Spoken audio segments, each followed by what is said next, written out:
మీ mobiles అని సైలెన్స్లో పెట్టండి. పోయిన ఆదివారము ఎవరైనా చెప్పగలరా వాక్యం ఏంటో, అంశం ఏంటో? అమ్మా, పోయిన ఆదివారం వాక్యం ఏంటో చెప్పగలరా?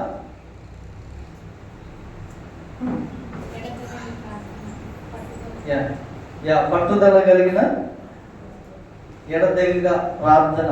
పోయిన ఆదివారము మా అంశం వచ్చిందంటే పట్టు విడువని ప్రార్థన. అందరూ గట్టిగా చెప్పండి, అందరూ చెప్పండి హల్లెలూయా. పట్టు విడువని ప్రార్థన గురించి వాస్తవంగా 4 అంశాలు దేవుడు నాకు ఇచ్చారు. పోయిన ఆదివారం 2 అంశాలు మాత్రమే నేను చెప్పగలిగినాను. హల్లెలూయా. ఒకటేమో ఎడతెగని ప్రార్థన, రెండోది ఏంటంటే దేవునితో పోరాడే ప్రార్థన. ఒకటేంటి? ఎడతెగని ప్రార్థన, ఎల్లప్పుడూ ప్రార్థన చేయడం. రెండోది ఏంటి? దేవునితో పోరాడే ప్రార్థన. అంటే ఎవరు పోరాడారు? యాకోబు. ఎవరు? యాకోబు పోరాడి ప్రార్థన చేశారు. ఓకే, హల్లెలూయా. ఈ దినాన పట్టు విడువని ప్రార్థన రెండో భాగముగా ఏకాంత ప్రార్థన లేదా వ్యక్తిగత ప్రార్థన. దేవునికి స్తోత్రం.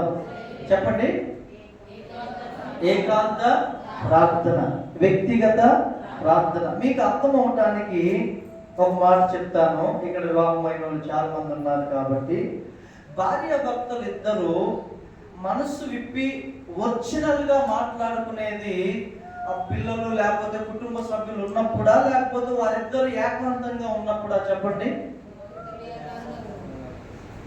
చాలా వాల్యుబుల్ మాటలు మాట్లాడుకుంటారు. మన ఫ్యూచర్ ఏంటి, మన పిల్లలు ఏంటి, లేకపోతే ఇది ఎలాగో చేద్దాము, ఆ పరిస్థితిలో ఎలాగో చేద్దాము, నేను ఇలా అనుకుంటున్నాను, నువ్వేమనుకుంటున్నావు, నేను మా పేరెంట్స్ విషయంలో ఇలా ఆలోచిస్తున్నాను, నువ్వేమనుకుంటున్నావు, లేకపోతే మన పిల్లలు స్కూల్ విషయంలో నేను ఫలాని ఆ స్కూల్ అనుకుంటున్నాను, ఇవి పర్సనల్ గా ఏకాంతంగా ఉన్నప్పుడు వారు సత్యము మాట్లాడుకుంటారు, ఉన్నది ఉన్నట్లుగా మాట్లాడుకుంటారు. హల్లెలూయా, హల్లెలూయా. ఏకాంత ప్రార్థన లేకపోతే వ్యక్తిగత ప్రార్థన అనేది ఒక వ్యక్తి జీవితంలో దేవునితో ఒక సత్సంబంధమైన విధముగా, లేకపోతే దేవునితో తాను మనస్సు ఇప్పి మాట్లాడే విధంగా ఉంటది. హల్లెలూయా, ప్రైజ్ ది లార్డ్. ఇప్పుడు కుటుంబ ప్రార్థనలో మనం ఎవరమైనా కానీ మన వ్యక్తిగత విషయాలు దేవునితో పంచుకోగలమా? కొన్ని విషయాలు మనం పంచుకోలేం. కానీ ఏకాంతంగా ఉన్నప్పుడు, ప్రభువా నేను నిన్న పొరపాటున పని చేశా ప్రభువా, నన్ను క్షమించయ్యా అంటాను. ఏమంటే ఏకాంత ప్రార్థనలో తండ్రి ఇదిగో నాకు ఫలాంటి అవసరము నాయన, నాకు అది కావాలని వీనైనా అంటాను. హల్లెలూయా. ఒక విషయం చెప్తున్నా, మీకు ఏదైనా కావాలి మీ పర్సనల్ గా అంటే అది మీ ఏకాంత ప్రార్థనలో దేవుడిని అడగండి, ఆయన ఖచ్చితంగా ఇస్తాడు. హల్లెలూయా. ఇంతకీ ఏకాంత ప్రార్థన అంటే ఏంటి? ఏమండి, కుటుంబ ప్రార్థన వేరు, సంఘ ప్రార్థన వేరు, స్నేహితులతో కలిసి ప్రార్థించేది వేరు. ఏకాంత ప్రార్థన అంటే, వ్యక్తిగత ప్రార్థన అంటే నీవు దేవుడు కలిసి చేసేది. హల్లెలూయా. మరెవరు ఉండరు అనమాట. నీవు దేవుడు ఒక గది. యేసు ప్రభు ఏమంటారు తెలుసా? మీరు ప్రార్థన చేయనప్పుడు నీ గదిలోనికి వెళ్ళి పరము నుండి చూచున్న దేవుడికి నువ్వు గదిలోకి వెళ్ళి తలుపులు వేసుకొని ఏకాంతంగా ప్రార్థన చేయమంటాడు. హల్లెలూయా. ఇది చాలా పవర్ఫుల్ నీ వ్యక్తిగత జీవితానికి, ఆత్మీయ జీవితానికి. నీవు ఆత్మీయంగా బలం పొందడానికి, లేదా నీ యొక్క మానసిక స్థితి, శారీరక స్థితి, నీ యొక్క ఆత్మీయ స్థితి ఒక ఆరోగ్యకరంగా ఉండడానికి ఈ వ్యక్తిగత ప్రార్థన అనేది చాలా ప్రాముఖ్యమైనది. ఒకవేళ నీవు కనుక వ్యక్తిగతంగా ప్రార్థన చేయకుండా కాలం గడుపుతూ, నెలలు గడుపుతూ ఉన్నట్లయితే నీ ఆత్మీయ జీవితం అంత ఫలభరితంగా ఉండదు. కావాలంటే నువ్వు చెక్ చేసుకో. హల్లెలూయా. దేవుడు మన నుండి కోరేది ఏంటంటే వ్యక్తిగత ప్రార్థన జీవితం. నేను చాలా పని ఉందండి, చాలా అలసిపోయానండి, నేను చేయలేకపోతానండి అని అంటే, మరలా మీకు చెప్తున్నాను, అన్ని చేయడానికి సమయం సమృద్ధిగా ఉంటుంది. ఈవెన్ వాక్యం వినడానికి, ఆరాధన చేయడానికి, పాటలు పాడడానికి. కానీ అతి కష్టమైనది ఏంటి తెలుసా? ప్రార్థన. నువ్వు ప్రార్థన మోకరించినావు అంటే ఎక్కడ లేని సమస్యలన్నీ అప్పుడే వచ్చి పడతాయి. ఇది దుష్టుని యొక్క ప్లాన్, ఇది దెయ్యము యొక్క ప్రణాళిక. ఎందుకంటే నిన్ను ప్రార్థన చేయకుండా నిన్ను చెడగొట్టడమే దుష్టుడి యొక్క ప్రణాళిక ఎక్కువ శాతం. కాబట్టి వ్యక్తిగతంగా మనం ఎక్కువగా ప్రార్థనలో ముందుకు కొనసాగాలి. హల్లెలూయా. నా ప్రశ్న, మీలో ఎంతమంది వ్యక్తిగతంగా ఏకాంత ప్రార్థన మీరు కంటిన్యూ చేయగలుగుతున్నారు? Praise God. దేవుడు మిమ్మల్ని దీవించును గాక. హల్లెలూయా. మన ముఖం వెలుగుతూ ఉంటుందండి ఏకాంత ప్రార్థనలో. ఎందుకు నేను ఈ మాట చెప్తున్నానంటే, వ్యక్తిగతంగా మనము దేవుని సన్నిధిలో కూర్చున్నప్పుడు చాలా ఓపెన్గా దేవునితో మనం మాట్లాడతాం. అవునంటారా కాదంటారా? ఖచ్చితంగా. అదే ఏకాంత ప్రార్థనలో మనల్ని మనము దేవుని సన్నిధిలో ఆయన పోలికలో ఉండటానికి మన పదాలు కూడా మనం మార్చుకుంటాం, దేవుణ్ణి అడుగుతాం. ఆమేన్. ఒక మాట చదువుదాము. మార్కు సువార్త 1వ అధ్యాయం. మార్కు సువార్త 1వ అధ్యాయం 35వ వచనం చదవండి. ఆయన పెందల కడనే లేచి ఇంకను చాలా చీకటి ఉండగానే బయలుదేరి అరణ్య ప్రదేశమునకు వెళ్ళి అక్కడ ప్రార్థన చేయుచుండెను. హల్లెలూయా. యేసు ప్రభుకి ఒక అలవాటు ఉంది దేవుని సంగమా. మరి ఆయన దేవుడు కదా అండి. ఎస్, ఆయన దేవుడు, అలాగే మానవుడు కూడా. దేవునిగా వచ్చాడా, మానవుడిగా వచ్చాడా? యేసు ప్రభు మానవుడిగా వచ్చాడు, రక్త మాంసములు ధరించుకొని వచ్చాడు. కాబట్టి ఈ వచనం మనకి ఏం నేర్పిస్తుందంటే, ప్రతి ఒక్క వ్యక్తికి వ్యక్తిగత ప్రార్థన అవసరమని వచనం మనకి నేర్పిస్తుంది. మరలా చదవండి. ఆయన పెందల కడనే లేచి ఇంకను చాలా చీకటి ఉండగానే బయలుదేరి అరణ్య ప్రదేశమునకు వెళ్ళి అక్కడ ప్రార్థన చేయుచుండెను. హల్లెలూయా. యేసు ప్రభు చుట్టూ శిష్యులు ఉన్నారండి. ఆయన ఒక ఇంట్లో ఉన్నాడు. ఆ రోజు రాత్రి మీటింగ్ అయిపోయింది పేదరింట్లో, అత్త ఇంట్లో. అక్కడే బస చేశారు. అందరూ పడుకొని ఉన్నారు, ఇంకా చీకటి ముందుగా. యేసు ప్రభు మాత్రం లేచి అరణ్య ప్రదేశానికి వెళ్ళాడు. ఎందుకయ్యా అంటే, యేసు ప్రభుకి ఆయన ఈ భూమి మీద ఉన్నప్పుడు వ్యక్తిగతంగా దేవునితో గంటల కొద్ది ప్రార్థన చేసేవాడు. హల్లెలూయా.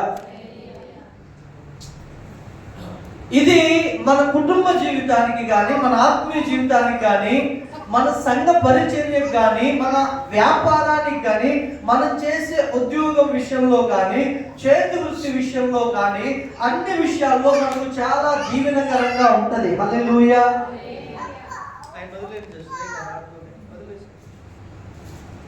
ఆమేన్. హల్లెలూయా. యేసు ప్రభు ఏకాంతంగా వెళ్ళి ఏం చేస్తున్నాడంట? అరణ్య ప్రదేశంలో ప్రార్థన చేస్తున్నాడంట. ఒకవేళ నువ్వు ఇప్పటి వరకు ఏకాంత ప్రార్థన, వ్యక్తిగత ప్రార్థన చేయని వ్యక్తివైతే ఈరోజే సమర్పించుకో. మొదటిగా ఒక 15 నిమిషాలు, నీకు అలవాటు లేకపోతే దేవునితో 15 నిమిషాలు తీసుకో. ఆ తర్వాత నీవు ఆయన యొక్క ఏమండి సహవాసంలో నువ్వు ఎదుగుతూ ఉన్న కొలది నీ సమయాన్ని నీవే ఆటోమేటిక్గా పెంచుకుంటావు. హల్లెలూయా. హల్లెలూయా. ఆయన ఏకాంతముగా వెళ్ళి ప్రార్థన చేశాడు. మత్తయి సువార్త 14వ అధ్యాయం కూడా చూడండి మాట. బైబిల్ ఉన్నవారు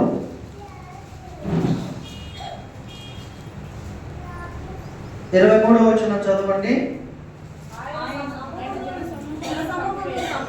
22వ వచనం నుంచి వెంటనే ఆయన తాను పంపివేయనంతలో తన శిష్యులు దోణి ఎక్కి తనకంటే ముందుగా అద్దరికి వెళ్ళవలెనని ఆయన వారిని బలవంతము చేసెను. పంపివేసి ప్రార్థన చేయుటకు ఏకాంతముగా కొండ ఎక్కిపోయి సాయంకాలం అయినప్పుడు హల్లెలూయా హల్లెలూయా మన ప్రభువుకి భూమి మీద శరీరధారిగా ఉన్నప్పుడు ఆయన ఏకాంతముగా ప్రార్థన చేశాడు. ఎలా చేశాడంట ప్రార్థన? ఎలా చేశాడంట? ఏకాంతముగా కొండకి అక్కడ సాయంకాలం వరకు ప్రార్థన చేశాడంట.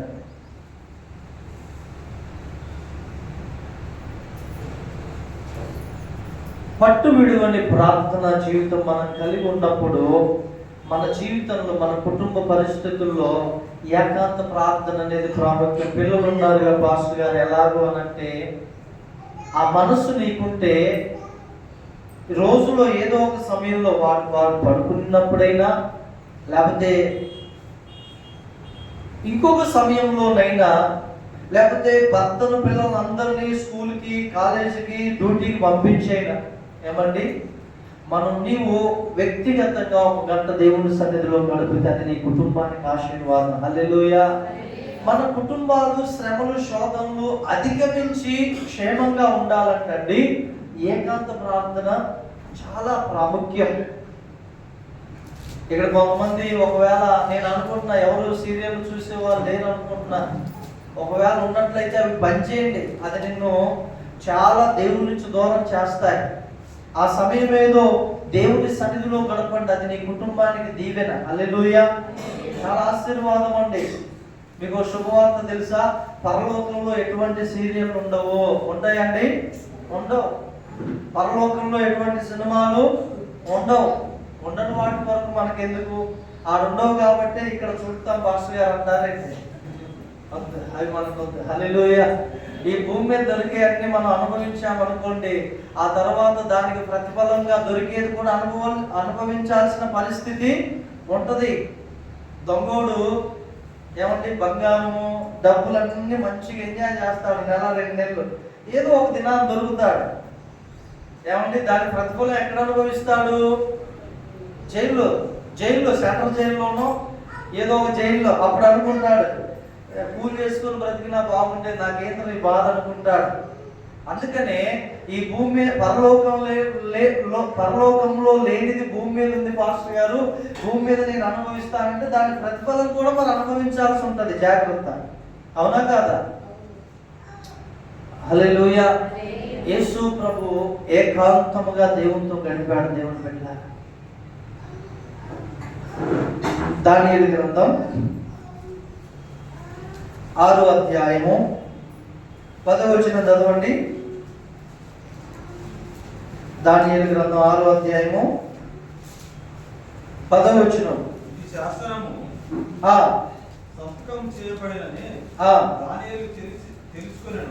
శాసనము సంతకము చేయబడినని దానియేలు తెలుసుకొనినను అతడు తన ఇంటికి వెళ్ళి యథాప్రకారముగా అనుదినము ముమ్మారు మోకాల్లోని తన ఇంటి పై గది కిటికీలు యెరూషలేము తట్టునకు తెరవబడి ఉండగా తన దేవునికి ప్రార్థన చేయుచు ఆయనను స్తుతించుచుండెను. హల్లెలూయా హల్లెలూయా.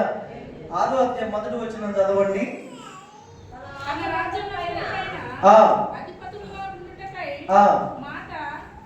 120 మంది అధిపతులను నియమించుటకు దర్యావేషు రాజుకు ఇష్టమాయెను. ఆ వారిపైన 3 ప్రధానులుగా నియమించెను. ఆ ముగ్గురులో అందరూ చెప్పండి. ఆ ముగ్గురిలో దానియేలు ముఖ్యుడు అనండి. ఆ ముగ్గురిలో ఎవరు ముఖ్యుడు అంట? దానియేలు ఎవరో తెలుసా అండి? రాజు కింద ఎవరైతే ఉంటారో హైయెస్ట్ పొజిషన్ లో, రాజు తర్వాత రాజు, ఆ వ్యక్తే దానియేలు. హల్లెలూయా. ఎవరండి? దానియేలు రాజ్యంలో ప్రధానమంత్రిగా ఏర్పాటు చేస్తున్నాడు. 127 సంస్థానములు ఏమండి ప్రపంచ దేశాన్ని పరిపాలిస్తున్నటువంటి బబులోను దేశంలో దర్యావేషు రాజుగా నియమించబడినటువంటి సమయంలో దానియేలు ప్రధానమంత్రిగా మొత్తము లెక్కలు చూస్తున్నాడండి. 127 సంస్థానములో ఉన్న లెక్కలన్నీ రాజునకు నష్టం కలగకుండా నమ్మకంగా యథార్థంగా చూస్తున్నాడు. ఆ మాట చదువుతారు, ఎక్కడుంది ఆ మాట? రెండో వచనమే రాజునకు, అదే రెండో వచనము, వారిపైన ముగ్గురిని ప్రధానులుగా నియమించిన ఆ ముగ్గురులో దానియేలు ముఖ్యుడు. రాజునకు నష్టము కలగకుండానట్లు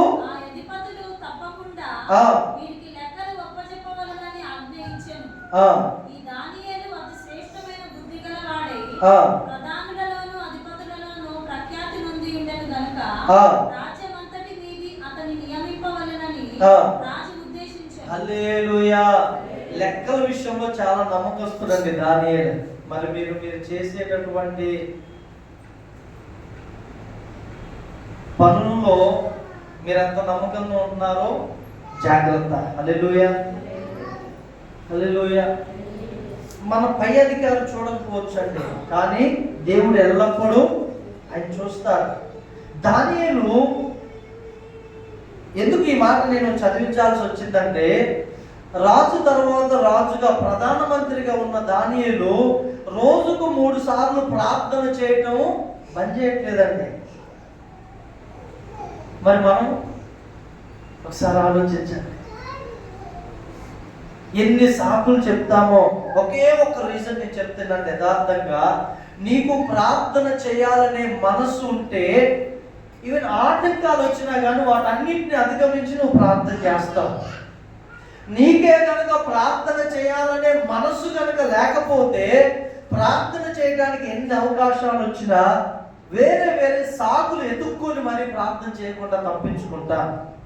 ఇవి రెండే దేవుని సంగమా. దానియేలు ఇట్టి శాసనం 10వ వచనం సంతకము చేయబడేనని దానియేలు తెలుసుకొనినను అతడు తన ఇంటికి వెళ్ళి యథాప్రకారం అనుదినము 3 మారు మోకాల్లోని తన ఇంటి పై గది కిటికీలు యెరూషలేము తట్టుకు తెరవబడి ఉండగా తన దేవుణ్ణి ప్రార్థన చేయుచు ఆయన్ను. ఇది మన జీవితంలో అలవాటుకు యథాప్రకారంగా ఉండాలండి. యవనస్తులు ముఖ్యంగా మీరు స్కూల్ కాలేజీ డ్యూటీలకు వెళ్ళొచ్చినాక అలసిపోయాముగా అనేసి సెల్లు పట్టుకుని అలా కూర్చొని ఉండకండి. మీరు సరదాగా వెళ్ళి ఫ్రెండ్స్తో మాట్లాడదాం రోడ్ల మీద వెళ్ళకండి. ఇల్లు రాగానే ఫ్రెష్గా స్నానం చేసాము. ఎవరైనప్పటికీ ఆ సమయం దేవునితో గడుపు. నీ జీవితం ఎంత ఫలభరితంగా ఉంటుందో నువ్వే చూస్తా. ఒక తపన ఉండాలి, నేను దేవునికి సమయం ఇవ్వాలి, నేను ప్రార్థన చేయాలని. హల్లెలూయా. ఒక టైం వస్తుంది, అది నీ వివాహ టైం కావచ్చు, ఒక టైం వస్తుంది నువ్వు ఇల్లు కట్టుకునే టైం కావచ్చు, లేకపోతే నీ పిల్లలు పెళ్లిళ్ళు చేసే టైం కావచ్చు. అప్పుడు అన్నీ నీకు సాఫీగా ఉండవు. కానీ నువ్వు అనుదినము తప్పకుండా వాటి విషయమే ప్రార్థన చేసే వ్యక్తివైతే దేవుడు నీకు అన్ని అనుకూలంగా సమకూర్చి పెడతాడు. హల్లెలూయా. అన్ని అనుకూలంగా సమకూర్చి పెడతాడు. ఎందుకు దానియేలు యెరూషలేము వైపు కిటికీలు తెరవబడి ఉంటే ప్రార్థన చేసేవాడంటే ఒకటే, 9వ అధ్యాయం 1వ వచనం చదవండి. ఎందుకు వరకంటే అహష్వేరోషు యొక్క కుమారుడైన దర్యావేషు కల్దీయులపైన రాజాయను. అతని ఏలుబడిలో మొదటి సంవత్సరమందు దానియేలును నేను యెహోవా తన ప్రవక్త యొగు ఇర్మీయాకు సెలవిచ్చి తెలియజేయనట్టు యెరూషలేము పాడుగా ఉండవలసిన 70 సంవత్సరములు పూర్తి అవుచున్నామని గ్రంథముల వలన గ్రహించితిని. ఏంటంటే యెరూషలేము పాడుగా ఉండవలసిన 70 సంవత్సరములు సంపూర్తి అవుతున్నవని ఇర్మియా చెప్పిన గ్రంథం వలన గ్రహించింది. ఇక్కడ ఒక సత్యాన్ని మీకు బోధిస్తాను, వినండి. హలో, జాగ్రత్తగా వినండి. మనం అనుకుంటాము దేవుడు ఎందుకు యెరూషలేమును శత్రువుల చేతికి 70 సంవత్సరాలు ఇచ్చాడో తెలుసా? ఎందుకు ఇచ్చాడు అనంటే వారి విశ్రాంతి దినములను పాటించాల, ఒకటి. రెండవది, దేవునికి కాక మరి ఇతరమైన వాటికి బలులు అర్పించారు. అందులో శ్రేష్టమైనది ఏంటంటే 70 సంవత్సరాలు యెరూషలేమునకు దేవుడు ఒక పాడుగా ఉండటానికి ఎందుకు అనుమతించాడు అంటే ప్రధానమైంది వారు విశ్రాంతి దినమును పాటించలేదంటే. ఏం పాటించలే? ఎక్కడుంది చెప్పగలరా అని మీరు క్వశ్చన్ చేయొచ్చు. నేను ఒక ప్రాంతంలో ఒక అక్కకి చెప్పి, అమ్మా, ఆమె మన చర్చికి వచ్చేది కాదండి వాస్తవంగా, చర్చికి వెళ్ళేవారు. నేను ఆమె వివాహమే ఆ ఊరు వచ్చినప్పుడు నేను అడిగానమ్మా, మీరు వివాహం కాకముందు చాలా భక్తిగా ఉండేవారు అని విన్నాను, పాటలు పాడేవారు, పోయే టైంలో ఉండేవారంట, మాస్టర్ గారు చక్కగా పరిచయంతో. ఇప్పుడు ఏమైందమ్మా, మీ ఆయన ఏమైనా వద్దన్నా? లేదంటే మాస్టర్ గారు అన్నారు. మరి ఎందుకు వెళ్ళట్లేదమ్మా అంటే, ఈ ఏడాది మంది పనులు ఉన్నాయి కదా, పనులకు వెళ్ళాలి కానీ. నేను ప్రార్థన చేశాను. ఆ తర్వాత ఏమైంది తెలుసా అండి, 2 సంవత్సరాల ఇంట్లోనే ఉంది. ఎన్ని సంవత్సరాలు? ఎందుకు? నేను చెప్పండి రీజన్. 2 సంవత్సరాలు పని లేదు, ఏం లేదు, ఇంట్లోనే ఉంది. అప్పుడు దేవుడి వాక్యం నాకు గుర్తు చేశాడు. ఏ వాక్యం తెలుసా? దినవృత్తాంతములు 2వ గ్రంథం తీయండి. మన వాక్యము ఆధారం లేకుండా మనం ఏది మాట్లాడుకోవాలి. ఎక్కడుంది?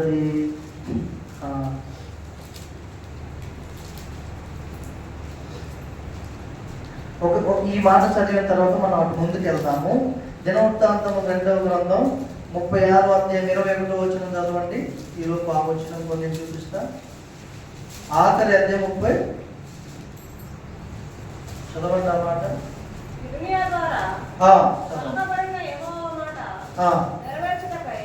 ఇర్మియా ద్వారా పలకబడిన యెహోవా మాట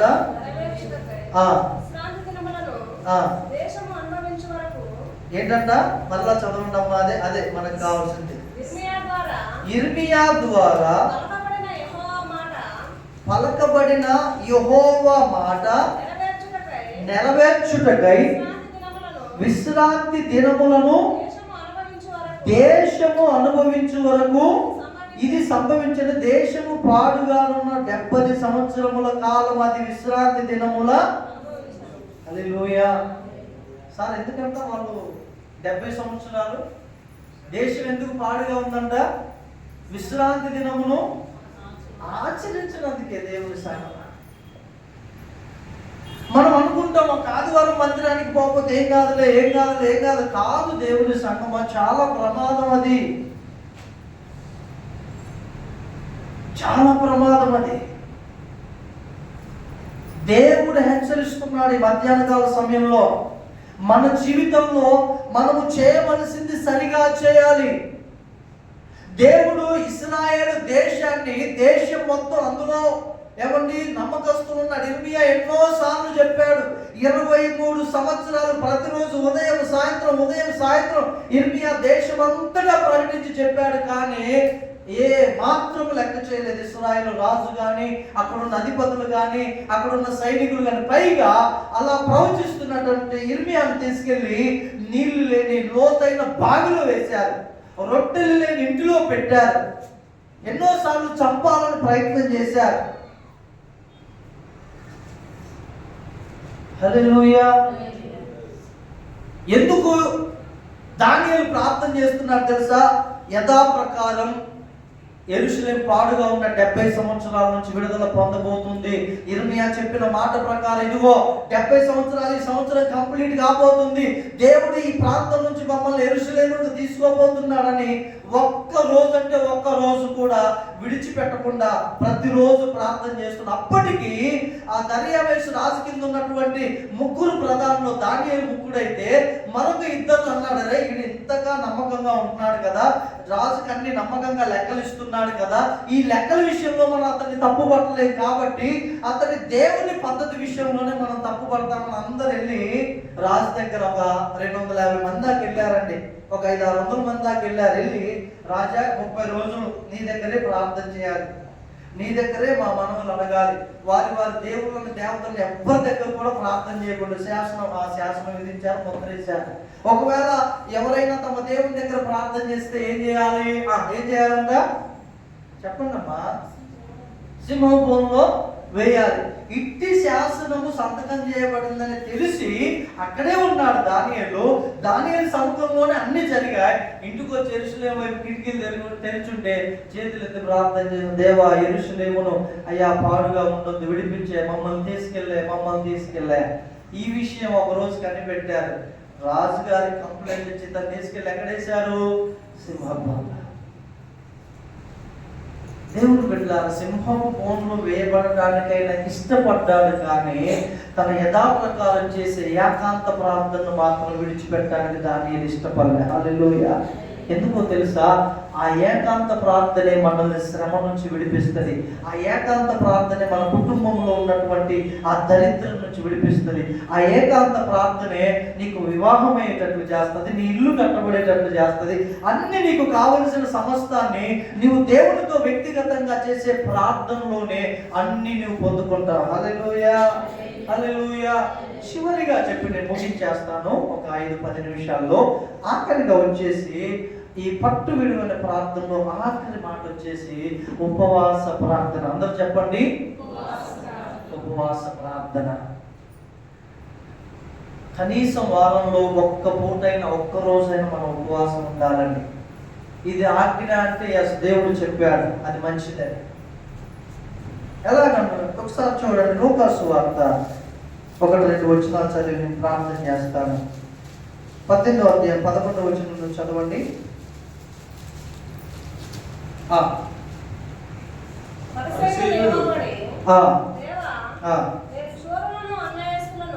దేవా, నేను చోరులను అంటే దొంగలను, అన్యాయస్తులైన వ్యభిచారము నేను ఇతర మనుషుల వలనైనను ఈ సుంకరు వలనైనను ఉండనందుకు నీ కృతజ్ఞతాస్తుతులు చెల్లించున్నాను.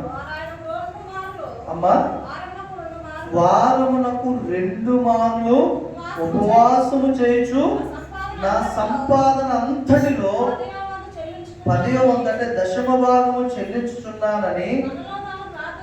ఎవరు? పరిసయ్యుడు ఏమని ప్రార్థిస్తున్నాడంటే, అతడు అబద్ధం చేయట్లా, ఉన్నట్టుగా చేస్తున్నాడు. ఏమని చేస్తున్నాడంటే, ఇదిగో ప్రభువా, వ్యభిచారులను, చోరులను, అన్యాయస్తులైన వారి వలె కాకుండా నాయన నేను మంచిగా ఉంటున్నాను, నేను నీ కృతజ్ఞతగా ఉంటున్నాను, కృతజ్ఞతాస్తుతులు చెల్లిస్తున్నా. అంత మాత్రమే కాదు, వారమునకు 2 రోజులు ఉపవాసం ఉంటున్నాను, నా యొక్క రాబడి అంతట్లో, నాకు వచ్చేటటువంటి ధనం అంతట్లో 10వ వంతు అంటే 10వ భాగం నేను నీకు చెల్లిస్తున్నానయ్యా అనేసి ప్రార్థన చేస్తున్నాడు. హల్లెలూయా. 10వ భాగము టాపిక్ వచ్చింది కాబట్టి ఒక విషయం గుర్తు చేస్తాను. ఇంతకుముందు క్రైస్తవేతరులు అంటే క్రైస్తవుల మీద విషయం కట్టే వాళ్ళు ఇంతకుముందు ఎలా అడ్డుకునేవారు అని అంటే, సంఘాన్ని ఎక్కడ ప్రార్థన జరగకుండా వ్యతిరేకంగా చేసి అన్ని అడ్డుపడి ఏమండి చర్చిలు కూలగొట్టడం, లేకపోతే ఇంకా పాస్టర్స్ మీద నిందేయడం, వెళ్ళి వాళ్ళని దూషించడం, ఇలా చేసేవారు కొంతకాలం. అయినా సంఘాలు ఆగట్లేదు, అయినా ప్రార్థనలు ఆగట్లేదు. అయినా కానీ ఈ చర్చి కూలిస్తే ఇంకొక చర్చి కడుతున్నారని ఇప్పుడు వెరైటీగా కొత్తగా సాధారణ వాళ్ళు ఏం పెట్టాడో తెలుసా? ఇప్పుడు ఇంక కొత్తగా ఏంటంటే, ఇదిగో విశ్వాసం దగ్గర 10వ భాగాలు వసూలు చేస్తున్నారు, ఈ పాస్టర్లు అంతా బాగుపడిపోతున్నారు అనేసి దుష్ప్రచారం ప్రారంభించాడండి. నేను మొన్న ఒక సేవకునితో చెప్పాను, చూసారా సాధారణ పాస్టర్ గారు ఎలా ప్రయోగిస్తున్నాడో బాధాలని, సంఘం ఎదగకుండా, సేవ విస్తరించకుండా. ఏమన్నా ఒక మాట చెప్పండి, ఇప్పుడు సంఘము డబ్బు లేకుండా పరిచర్య జరుగుద్దా? మామూలుగా జరుగుద్దా? ఈ బాక్సులు ఎంతో తెలుసా? 85,000 ఈ బాక్స్లు యాభై వేలు, 85,000. హల్లెలూయా. ఈ టేబుల్ ఎంతో తెలుసా? 3,000. నేను పట్టుకున్న మైక్ ఎంతో తెలుసా? 1,400. ఇవి ఎలా వస్తాయి? డబ్బుతో వస్తాయి, లేకపోతే నేను పాస్టర్ గారు నాకు ఇవ్వంటే ఇస్తారా సామాన్లు? ఏమండి? అంటే ఎంత డబ్బు మనము దేవుని సేవలో కేటాయిస్తే అంత పరిచర్య ఎదుగుద్ది. అవునా కదా? చెప్పండి. ఈ క్రైస్తవేతల ప్లాన్ ఏంటంటే, దుష్టుడు వాళ్ళు ఇచ్చిన ప్రణాళిక, వీళ్ళు క్రైస్తవులు నమ్మకస్తులు రా బాబు, వీళ్ళు దశమ భాగాలు ఇస్తారు కాబట్టి దశమ భాగాల మీద దుష్ప్రచారం చేద్దాం, క్రైస్తవుల్ని మనం మభ్య పెడదాం.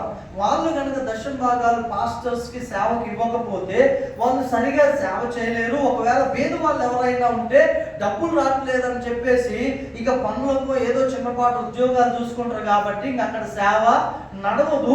ఇలాగును మనం భారతదేశంలో క్రైస్తవులు లేకుండా చేయొచ్చు అనేది ఒక ప్రణాళిక. మీకు ఎలా తెలుసు అంటే, ఇప్పుడు ఈ దారి ఎక్కడికి పోయింది అని తెలిసిన వ్యక్తిని అడిగితే చివరి ఎక్కడికి వెళ్తుందో అక్కడ ఆ ఊరు చెప్తాడు. అవునా కదా? చెప్పండి. దేవుని కృపను బట్టి చూడండి, మనకు తెలుస్తుంది. మన పోస్టర్లు వేస్తుంటే సంపద అన్న ఏంటన్నా ఈయన పాస్టర్ గారు ఇలా చెప్తున్నాడు ఏంటంటే, నేను ఎమ్మటే 2 వాక్యాలు చూపించి చెప్పా. అవును, కరెక్ట్ అనేది తప్పుడు బాగున్నా, దశమ భాగం ఇవ్వటమే కరెక్ట్, దేవుడు చెప్పాడు. హల్లెలూయా. సో ఇక్కడ ఏమన్నారంటే, వారమునకు 2 రోజులు ఉపవాస ప్రార్థన చేస్తున్నా, నా రాబడంతట్లో 10 వంతు ఇస్తున్నాను ప్రభువా, నేను నీతిమంతుని అంటున్నాడు. ఓకే, అక్కడ వరకు. ఇప్పుడు మీరు చూడండి, మత్తయి సువార్త 5వ అధ్యాయం చూడండి, మనం ప్రార్థన చేద్దాం. మత్తయి సువార్త 5వ అధ్యాయము 20వ వచనం చదవండి. పరిసయ్యుడు అంటున్నాడు అక్కడ, 5వ అధ్యాయం 20వ వచనం ఏమంటున్నాడు ఇక్కడ? శాస్త్రుల నీతి కంటేను పరిసయ్యుల నీతి కంటేను మీ నీతి అధికము కాని ఎడల మీరు పరలోక రాజ్యంలో ప్రవేశించలేరని. ఏంటి శాస్త్రుల నీతి? వాళ్ళు వారానికి 2 రోజులు ఉపవాసం చేసే వాళ్ళంట, 2 రోజులు ఉపవాసం.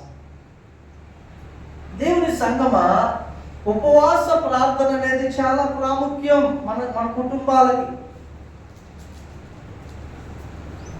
హల్లెలూయా. యవనస్తులు ఉన్నారు. ఒక విషయం తెలుసా అండి, నేను 10 సంవత్సరాలు నాకు వయసు ఉన్నప్పటి నుంచే నేను ఉపవాసం ఉంటాం, ప్రార్థన 2 రోజులు 3 రోజులు. ఏమండి, 1 రోజు నుంచి స్టార్ట్ చేసా. ఫస్ట్ రోజు ఉపవాసం ఉన్నప్పుడు నాకు అప్పుడు 11 సంవత్సరాలు ఉంటాయి. 24 గంటలకు ఉపవాసం, 24 గంటలు ఉపవాసం ఉండి నేనేం చేశా, నాకు తెలియదు. ఉపవాసం ఉన్న తర్వాత కొంచెం మెరుగుదోడు తినాలని దగ్గరగా అప్పుడు మా పచ్చిమిరపకాయలు పచ్చి మంచిగా వేసుకొని ఆకలి అవుతుంది కానీ తిన్న 3 నిమిషాలు మొత్తం కక్కేసా. తర్వాత పాస్టర్స్ చెప్పారు, అట్లా కాదు నాయన, ఇలా ఉండాలి ఉపవాసం ఉన్నప్పుడు కొంచెం తీసుకోవాలి. దేవుడి స్తోత్రం. హల్లెలూయా. నేను 21 రోజు ఉపవాసం ముగించుకొని వెళ్ళినప్పుడు సిస్టర్ గారు, టీచర్ స్వాతి సిస్టర్ గారు తీసుకెళ్ళారు. ఆమె ఏంటంటే, సావుకుడు మా ఇంట్లో తింటే మంచిదని మంచిగా మటన్ బిర్యానీ చేసి అన్ని రెడీగా పెట్టి తీసుకెళ్ళారు. బ్రదర్ తినాలంటే, లేదమ్మా వెళ్ళదు, తినాలనిపించినా లోపలికి వెళ్దంటే. ఆమె ఎంత కప్పులో, ఇంతే ఉంది కప్పు, ఎంత సేమియా పెట్టించింది.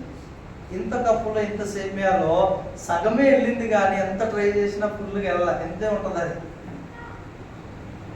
అంటే ఒక విషయం చూడండి, మీరు ఫాస్టింగ్ ఉండడానికి తీర్మానించుకోండి. వారంలో 1 పూట కనీసం ఉదయం నుంచి 3 గంటల వరకు, 3 గంటలు. అది మీ కుటుంబానికి ఆశీర్వాదకరం అండి. హల్లెలూయా. హల్లెలూయా. అది మన కుటుంబాలకి ఆశీర్వాదకరం. ప్రభు ఈ కొద్ది మాటలు మన వెనుకల్లో దీవించునుగాక. కళ్ళు మూసుకుందాం, ప్రార్థన చేద్దాం. అందరూ ఎవరికి వారిని ప్రార్థన చేద్దామండి.